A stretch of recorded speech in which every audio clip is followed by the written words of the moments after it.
안녕하세요, 양교수입니다. 이번 시간에는 STX 살펴보도록 하겠습니다. 전일 시간에 급등하는 움직임 안에서 오늘 매물대를 소화하면서 추세를 상방으로 만들면서 마감한 모습입니다.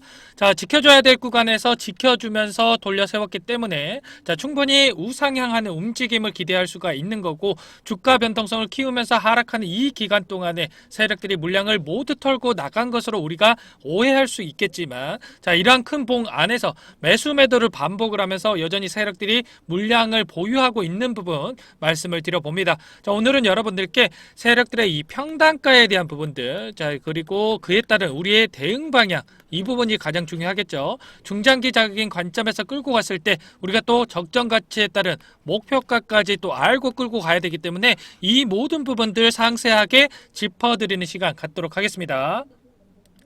우선 영상 순서 한번 말씀을 드리고 구체적으로 들어가 볼게요. 이번 시간에는 이슈와 모멘텀을 체크를 하고 적정 가치와 주가 흐름을 예측을 하면서 대응 전략까지 세워보는 시간 갖도록 하겠습니다. 그리고 영상 중간에는 여러분들 소소한 용돈 챙겨가시라고 단타 종목, 그리고 STX처럼 급등 가능한 히든 종목까지 가져왔으니까 꼭 이 종목도 받아가 보시고요. 본격적으로 시작하기 앞서서 구독, 좋아요 꼭 눌러주시고 시청해 주시면 감사하겠습니다.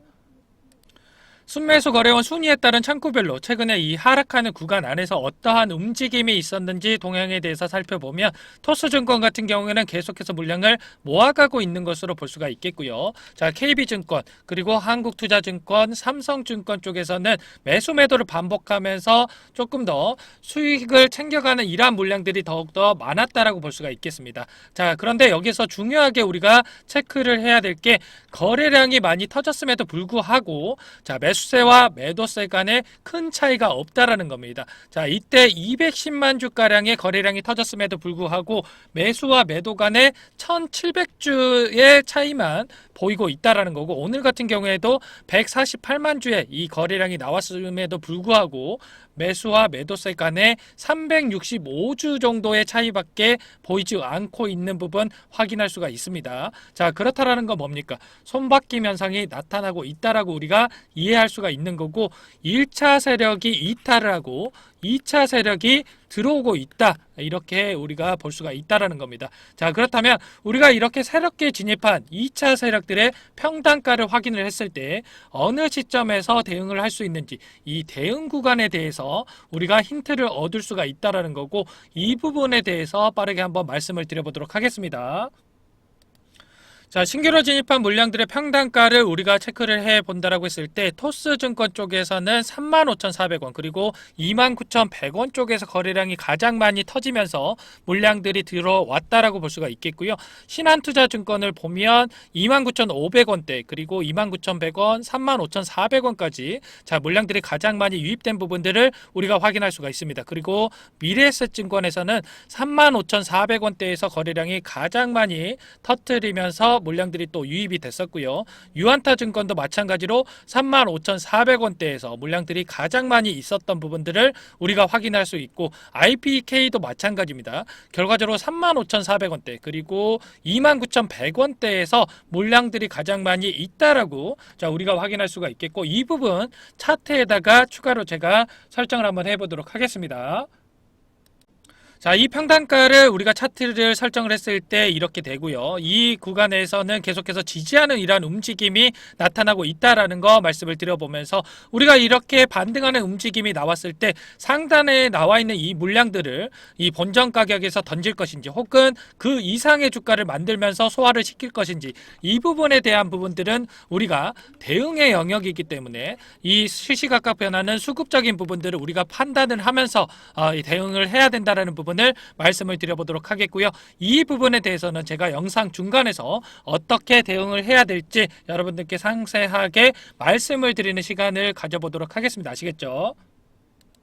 여기서 우리가 추가적으로 생각을 해야 될 부분이 뭐냐면, 이 세력들의 평단가에 따른 대응 전략도 중요하겠지만, 여기에서 지금 고가 대비 49,500원 대비해서 지금 하락하는 구간까지 47% 보통 50%에 가까운 이러한 하락하는 움직임이 나왔기 때문에 자, 보통은 이러한 큰 변동성이 생겼을 때 이 큰 낙폭 대비해서 절반 정도 수준의 이 기술적 반등이 자, 나오는 부분들이 많이 있습니다. 자, 그렇기 때문에 이러한 부분들을 고려를 했을 때 최소한 이 구간까지는 반등할 수 있다라는 거고, 이 구간이 37,000원 부근입니다. 자, 마이너스 50% 대비해서 절반 정도 반등했을 때의 구간이 37,000원 수준이기 때문에 자, 이러한 부분들까지 제가 체크를 해 뒀던 거고, 이 구간까지는 우리가 기술적 반등을 생각을 하고 여러분들이 대응을 하실 수가 있다라는 부분까지 말씀을 드려보면서, 우리가 이렇게 하단에서 지금 시점에서는 추가 매수라든지 혹은 신규 매수를 고민하셔야 될 시점이라는 부분 말씀을 드려보면서, 여러분들 혼자서 대응하기 어렵다 하시는 분들은 제가 말씀드리는 이 마디 가격에 대한 부분들, 자, 그리고 어느 시점에 대응을 해야 될지 이러한 부분들까지 자, 말씀을 드릴 테니까 여러분들이 꼭 이 부분 확인하시고 여러분들 대응을 해 보시기 바라겠습니다. 아시겠죠? 일전에 인적 분할을 했던 에코프로 HN 사례를 봤을 때에도 인적 분할한 이후에 이 재상장 그리고 신규 상장을 했을 때 바로 계속해서 급등하는 이러한 움직임이 나오는 게 아니고, 상장날에 이런 상승 자리를 만들고 나서 되돌아가는 이러한 움직임이 나타났다라는 거, STX도 이러한 움직임이 동일하게 나타났고 있다라는 부분 여러분들이 이해하시면 됩니다. 아시겠죠? 자, 그리고 나서 이 고가를 결과적으로 돌파하는 이러한 움직임이 중장기적인 관점에서 나타났습니다. 자, STX도 마찬가지로 첫날 재상장날 나타났던 이 고가를 넘어서는 이러한 움직임이 나타날 거기 때문에 우리가 이러한 되돌아가는 이러한 움직임 안에서 절대 물량을 던져주지 마시고, 이러한 눌림목 자리에서 추가 매수라든지 오히려 신규 매수를 하면서 평단가 작업을 해 놓을 필요가 있다라는 것을 말씀을 드려봅니다. 아시겠죠? 자, 그렇다면 우리가 어디까지 끌고 갈 수 있는지 이 마디 가격에 따른 목표가에 대해서 여러분들께 말씀을 드려보도록 하겠습니다. 아시겠죠? 자, 계속해서 여러분들께 목표가에 대한 부분을 말씀을 드리고 있는데, 앞선 영상을 못 보신 분들이 계실 수 있기 때문에 빠르게 이 부분 적정 가치에 따른 목표가 말씀을 드려보도록 하겠습니다. STX 같은 경우는 2차 전지 사업을 오래 전부터 진행을 하고 있었습니다. 2006년도에 마다가스카르 안바토브에서 니켈 광산 지분 투자를 통해서 연간 3천억 매출을 계속해서 달성을 하고 있었고요.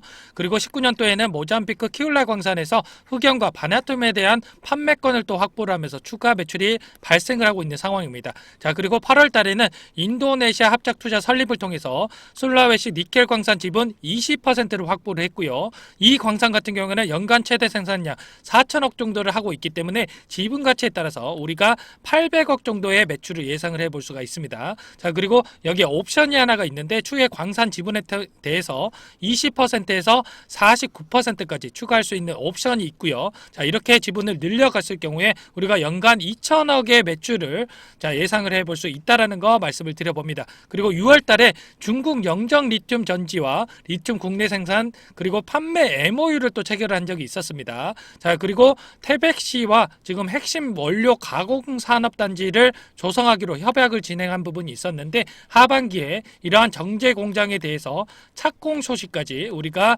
재료를 기대를 해볼 수가 있다라는 부분 말씀을 드려보도록 하겠습니다.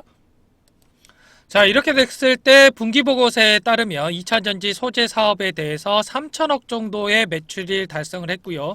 자, 올해 말까지 그렇게 됐을 때 6천억 정도의 매출을 예상을 해볼 수가 있는 겁니다. 여기에다가 인도네시아 술라웨시 니켈 매출 2천억 정도의 예상이 되고 있기 때문에 총 8천억 정도의 매출을 예상이 되고 있는 거고, 영업이익률 7%를 가정을 했을 때 영업이익 560억 정도가 예상을 해볼 수가 있는 겁니다. 여기에서 멀티플 10배에서 30배까지 우리가 구간별로 이렇게 마디 가격을 설정을 해봤을 때 5,600억에서 1조 6,800억까지 가치를 책정을 해볼 수가 있는 거고, 적정 주가로 환산을 해보면 23,000원부터 71,000원까지의 목표 주가를 우리가 체크를 해볼 수가 있겠습니다. 자, 여기에서 제 영상을 오래전부터 확인을 하셨던 분들은 이 마디 가격을 보시고 나서 분할 매수, 분할 매도 관점에서 체크를 하면서 자, 상단에서 매도 그리고 하단에서 매수를 하면서 반복해서 수익을 챙기면서 수익률을 극대화하고 있다라는 거 여러분들 말씀을 드려보도록 하겠고요.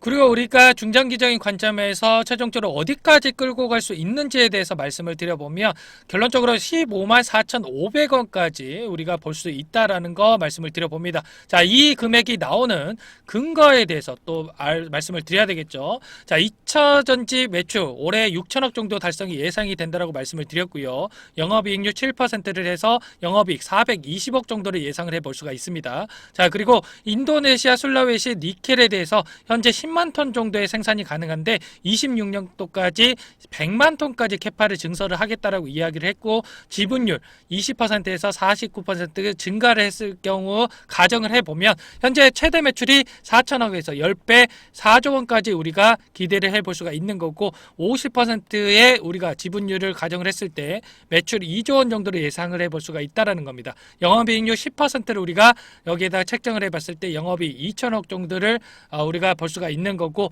그리고 중국 영장 리튬 MOU를 또 체결한 바가 있었죠. 향후에 수산 리튬 1만 톤 정도를 생산한다라고 가정을 했을 때 매출 4천억 정도를 우리가 기대를 해볼 수가 있는 거고, 영업이익률 30%를 가정을 했을 때 영업이익 1,200억 정도를 우리가 예상을 해볼 수가 있는 겁니다. 이 영업이익에 대한 합산을 했을 때 총 영업이익 3,620억 정도를 예상을 해볼 수가 있는 거고, 보수적으로 멀티플 10배를 적용을 했을 때 가치가 3.62조 원을 우리가 기대를 해볼 수가 있는 겁니다. 그리고 주식수로 나눠 봤을 때 적정 주가 15만 4,500원까지 우리가 끌고 갈 수 있는 종목이다라는 거 여러분들께 말씀을 드려봅니다. 2차 전지 사업에 대한 매출이 반영이 되면서 적정 가치의 주가가 수렴할 수 있는 부분이 있겠지만 또 한 가지 상승해야만 하는 이유가 있습니다. 자, 이 부분에 대해서 추가로 말씀을 드리보면 현재 대주주가 APC 머큐리라는 데고 지분율 46.05%를 보유를 하고 있는데, 우리가 주목해야 될 부분이 APC 머큐리라고 하는 법인이 특수목적 법인 펀드라는 겁니다. 자, 특수목적 법인이라고 하는 게 쉽게 말해서 특정적인 목적을 달성하기 위해서 만든 회사라고 보시면 되겠고요. 사모펀드인 AFC 코리아의 페이퍼 컴퍼니로 이해하시면 됩니다. 결과적으로 회사를 매각을 해서 수익을 챙기는 것을 목적으로 하고 있다라고 보시면 되겠고, 그렇다라는 건 뭡니까? APC 머큐리에서 인적 분할을 통해서 회사를 두 가지로 나누고요. 그리고 나서 두 회사를 다시 한번 키워서 결국 매각을 통해서 수익을 챙기는 걸 목적으로 진행을 하고 있다라고 이해하시면 되겠습니다. 아시겠죠? 자, 기존에 하나의 회사의 몸집을 너무 키우다 보면 오히려 매각을 하는데 걸림돌이 될 수가 있기 때문에 이번에 인적 분할을 통해서 두 회사로 나눴다라고 보시면 되겠고요. 사모펀드 입장에서는 어떻습니까? 수익을 더 크게 챙기기 위해서는 이 두 회사를 더욱더 크게 키워가지고 매각을 해야 된다라는 거고, 그렇다라는 건 주가를 더욱더 뻥튀기를 시켜가지고 매각을 할 수가 있다라는 겁니다. 자, 이러한 부분들 우리가 이해를 하시고 나서 대응을 해야 된다라는 거 말씀을 드려보도록 하겠습니다. 아시겠죠?